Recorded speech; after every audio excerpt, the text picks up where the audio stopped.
여러분 안녕하십니까? 6일 지방선거가 밤사이 당선인 확정을 끝으로 마무리됐습니다. 광주의 경우는 더불어민주당 후보가 석권했지만 전남은 무소속 후보 돌풍이 거세게 불었는데요. 선거구별 개표 결과 직접 확인해 보시죠.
네, 보신 것처럼 광주 전남 시도지사에는 더불어민주당 후보들이 모두 당선됐습니다. 강기정 후보는 4년 만에 제도 전환 시장 선거에서 승리를 쟁취했고, 김영록 후보는 재선에 성공하며 호남 대표 정치인 반열에 올랐다는 평가가 나오고 있습니다. 송정근 기자의 보도입니다.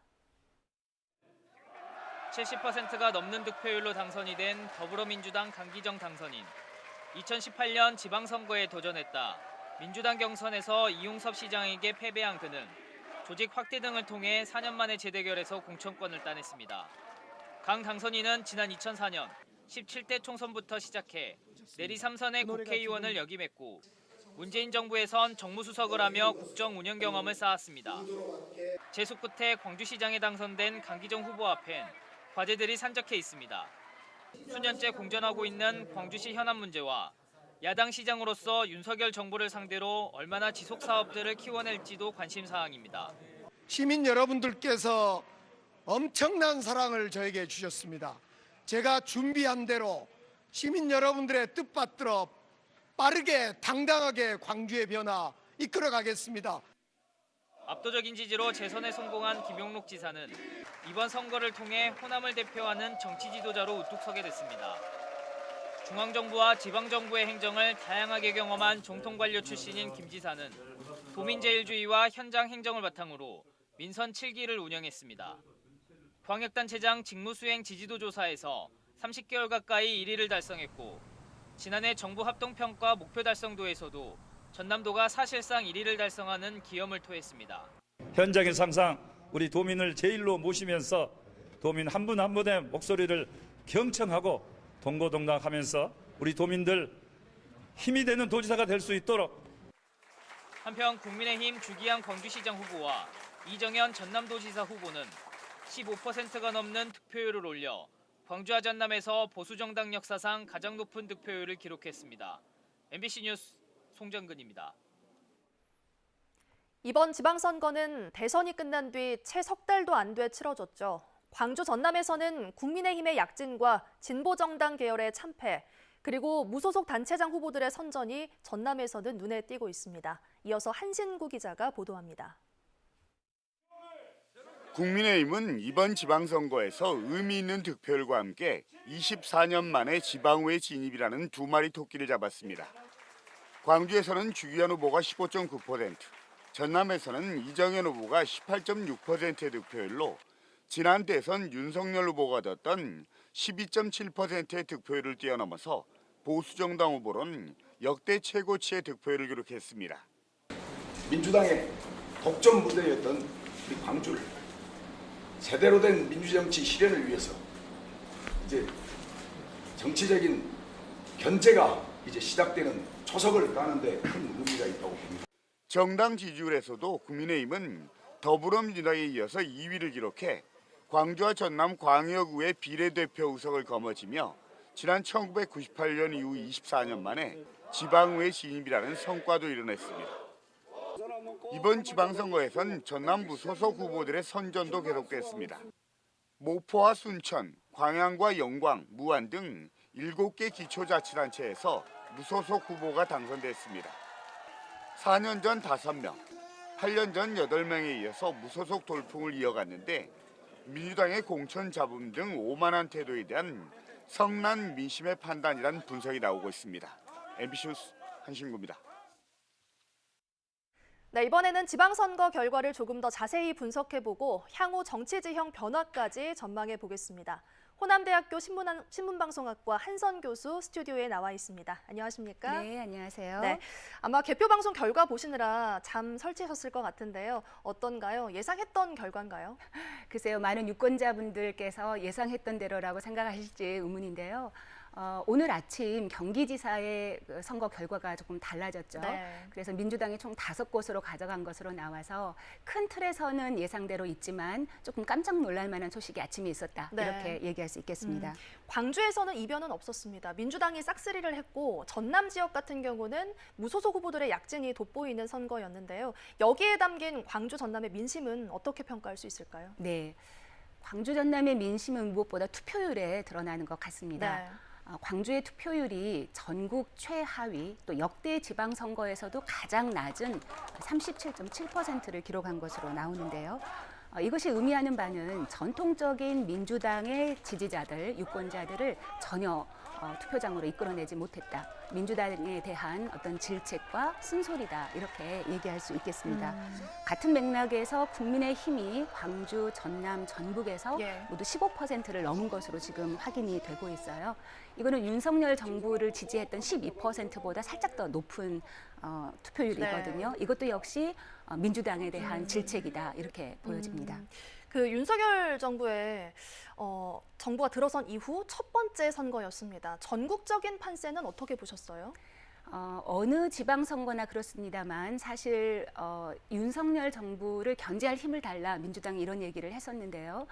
경기지사가 지금 민주당 후보가 된 것으로 예. 보아 약간의 팽팽한 그런 긴장감이 있을 것으로 예상됩니다. 그러나 그럼에도 불구하고 전국적인 판세에서는 민주당이 패배했다. 국민의힘이 지방선거에 권력을 가져갔다. 이렇게 볼 수 있겠습니다. 그래도 이제 경기지사 자리를 민주당이 가져갔기 때문에 민주당의 참패다라고까지는 볼 수 없을까요? 참패라고 보기는 어렵겠죠. 경기는 잘 아시겠지만 1,100만 정도의 유권자가 있고요. 이번 지방선거에서 가장 주목을 받는 지역 중에 하나였습니다. 거기가 또 출구조사와 달리 김동연 후보가 승리한 것으로 보이기 때문에 완전한 참패다 이렇게 얘기하기는 좀 어려울 것 같습니다. 이게 향후 전국에는 어떤 영향이 있을까요? 아무래도 큰 틀에서 보자면 네. 윤석열 정부를 견제해달라 이 메시지가 민주당이 추진했던 메시지 전략이 통해서 김동연 후보가 승리했다고 보기는 어렵습니다. 어렵습니다. 사실 네. 김은혜 후보의 KT 채용 비리 연루 사건이라든지 아니면 재산세 누락과 축소 이런 문제가 그러니까 김은혜 후보의 문제가 더 크게 대두됐기 때문에 윤석열 정부를 견제할 만한 그런 향후 전국에 예. 영향을 미칠 거라고는 조금 보기 어렵습니다. 마지막으로 짧게 지역 정가에는 어떤 변화의 바람이 있을까요? 당연히 변화가 있겠죠. 지금 민주당 지도부는 책임론을 회피하기 어려울 것이고요. 또 그것은 당연히 지역 정가에도 영향을 줄 것입니다. 특히 전남에서 무소속이 많이 당선이 될 것으로 예상됨에 따라서 네. 이 공천 7석을 과정에서 가져갔죠. 예. 네, 공천 과정에서 있었던 여러 가지 문제라든지 이런 거에 대한 어떤 뼈아픈 반성이 있어야 될 것 같습니다. 알겠습니다. 자, 이른 시간에 나와주셔서 감사합니다. 지금까지 한선 교수였습니다. 고맙습니다. 지역의 일꾼이 되겠다며 지방선거에 뛰어들었던 후보들이 치열한 경쟁 끝에 당선의 영예를 안았습니다. 4년 동안 어떤 각오로 일할지 당선 소감을 들어보겠습니다. AI 디지털 기반의 미래 교육을 더 철저히 준비하겠다. 그리고 서열 특권 교육을 막아내고 우리 아이들의 저마다의 특기와 적성을 살리는 학생 맞춤형 다양성 교육을 실현하겠다.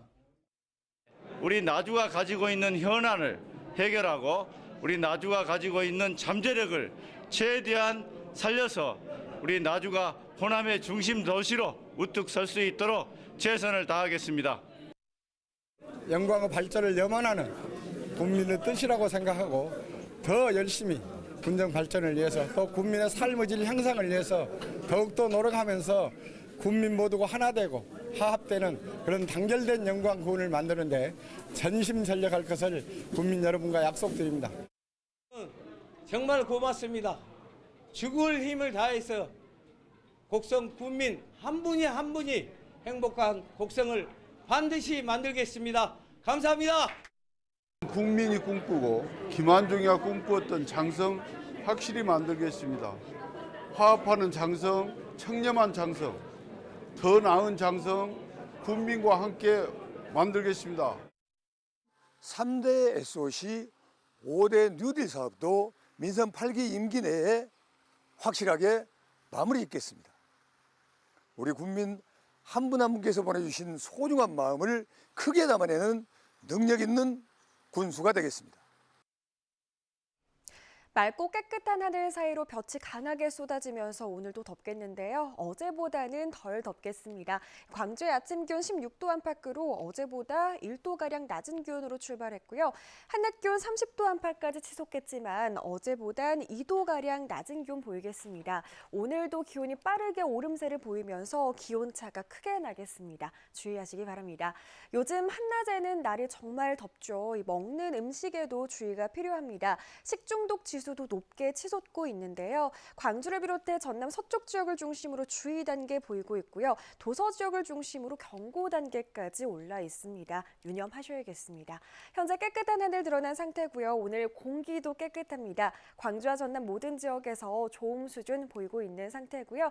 다만 해안 지역을 중심으로는 오전 중에 안개가 짙을 수 있다는 점 기억하셔야겠습니다.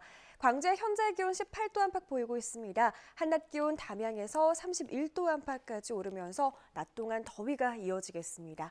목포와 신안, 진도의 낮 기온 24도 안팎으로 해안 지역을 중심으로는 비교적 선선한 날씨 이어지겠습니다. 구리의 한낮 기온 32도까지 오르면서 특히 전남 내륙 지역을 중심으로 낮 동안 더위가 심하겠습니다. 바다의 물결은 전해상에서 최고 1.5m 안팎으로 일겠습니다. 금요일인 내일 광주의 한낮 기온 무려 33도 안팎까지 오르면서 심한 더위가 이어질 전망입니다. 날씨 정보였습니다. 이상으로 뉴스 마칩니다. 시청해주신 여러분 고맙습니다.